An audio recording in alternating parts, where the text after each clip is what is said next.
Hi guys! Pasok tayo sa 2-bedroom unit dito sa Park McKinley West Tower C. So ito yung actual na ito-turnover sa mga clients namin. So may mga inventories pa kami na available under rent-to-own and ready for occupancy promo. So tara, check natin kung ano yung matatanggap nyo upon turnover. So pagpasok nyo ng pinto, itong space na to is for the refrigerator. Pero ito, makikita nyo agad yung inyong spacious at malaking kitchen na bar type or open type na kitchen. Marami tayong kitchen cabinets na makikita. So, meron tayong overhead, meron tayong mga under counter na soft close. Ang maganda dito, ito medyo mahaba at malawak na yung sink, tapos retractable yung faucet.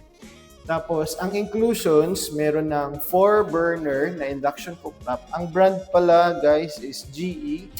May range hood na rin, exhaust.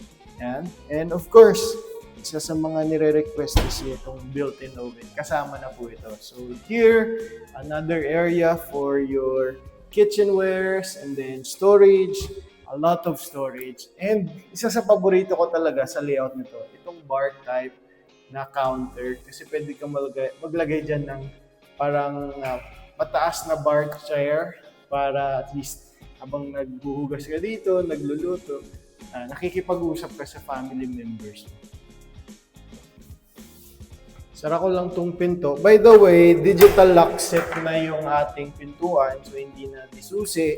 Meron tayong tap card, i-register yung fingerprint, magbibigay ng PIN code or magsiset ng PIN code. Though may susi pa rin, pero sobrang easy na to access to your unit. Especially sa mga Airbnb guests natin.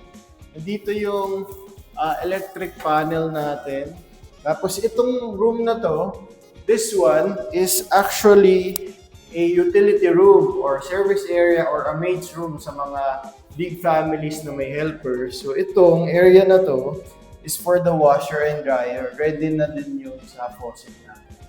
So pwede kayo maglagay ng bunk bed. Ang ganda lang nito kasi meron siyang ventilation kasi walang air conditioning unit sa utility room or maid's room. Meron siyang sariling toilet. So dito may maliit na toilet and bath. May mini shower para pwede maligo. Yan, may toilet siya. Now, moving forward, as you can see, sobrang lawak ng space na to because this could be for your living and then dining area. Ito, pwede kang maglagay dito ng 6 chairs na dining table. Tapos, L-type na sofa. Or pwedeng sofa bed. Dito yung entertainment or TV mo.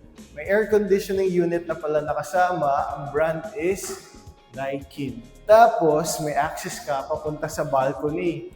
So, meron tayong mga wide glass na bintana. Tapos, itong door natin leads us to this very long balcony. Kasi yung balcony na to, guys, ay diretso sa bedroom number 1.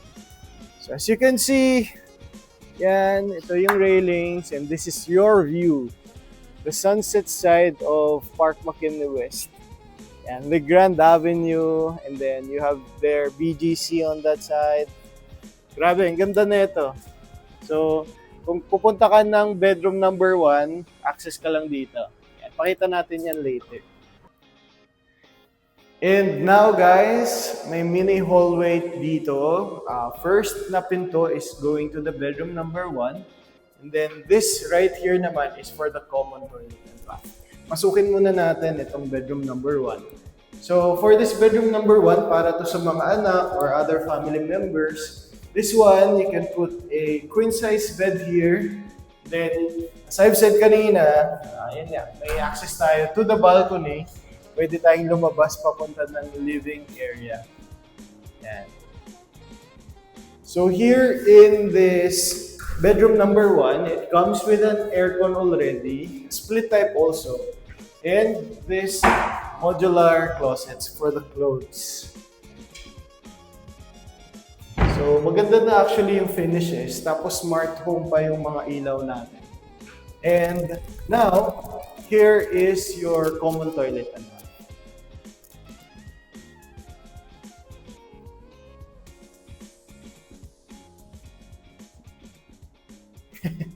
So here's your master bedroom naman. So sa master bedroom, talagang pang-master talaga siya kasi talagang malawak eh. Sobrang lawak nito na you can have your bed here. Pwede ka pang maglagay ng mini office table here. And entertainment area, vanity area. Pwede ka pang maglagay ng mini gym dito. No? Mini gym, yung mga dumbbells nyo. And then you have a mini walk-in closet with a lot of storage. Lot of cabinets, guys, for you. And lalo sa mga maraming clothes talaga and shoes. And here, meron pa tayong extra storage. And for your luggages. Dyan. Now, let's check your master toilet and bath. Tara. So, motion censored ulit yung lines natin. Then you have here your shower area. Guys, actually, check nyo lang upon turnover kung pwedeng maglagay dyan ng bathtub sa area na yan. And yung sukat niya, kasya yung mga mini bathtub. Then here, you have your mirror, and then your sink. So yeah, that's the master toilet and bath. So, may aircon na rin nakasama. Tapos, may sarili ka. Medyo private yung balcony na to. Kasi, hindi siya connected to the living or the bedroom number 1. Kasi merong compressors ng mga aircon na nandito. Na nagse-separate dun sa balcony ng living and bedroom number 1 to this mini balcony for the master bedroom. So, plus sa akin yan. Hopefully sa inyo din. So yeah, that's the master bedroom of this 2-bedroom unit here in Park McKinley West. So, let's sum it up dito sa side na to. Ngayon, if you're interested to get your own unit here in Park McKinley West, di ba ang ganda, very spacious, and madali nang i-furnish tong unit na to. Basically, sobrang ready na siya para sa inyo. And kung gusto niya nang lumipat agad in 2 months time, as long as matapos na natin yung mga requirements, pwede nang lumipat. Or kung gusto niyo next year pa, may tower D naman kami. So this is the 110 square meters 2-bedroom unit here in Park McKinley West. Ngayon, we are offering this at 0 spot down payment, rent-to-own terms, at a maximum of 20% cash discount. Imagine, 20% yung maliless nyo if you pay in cash and you can move in 2 months time. So, feel free to message me if you have questions about this property. If you want the computations, my details are provided down below in the description. So, again, I'm Jason, a property specialist of Mega World Corporation. Kung gusto niyo makita to, well, let's meet sooner. So, thank you guys for watching and see you on my next vlog. Invest with the best.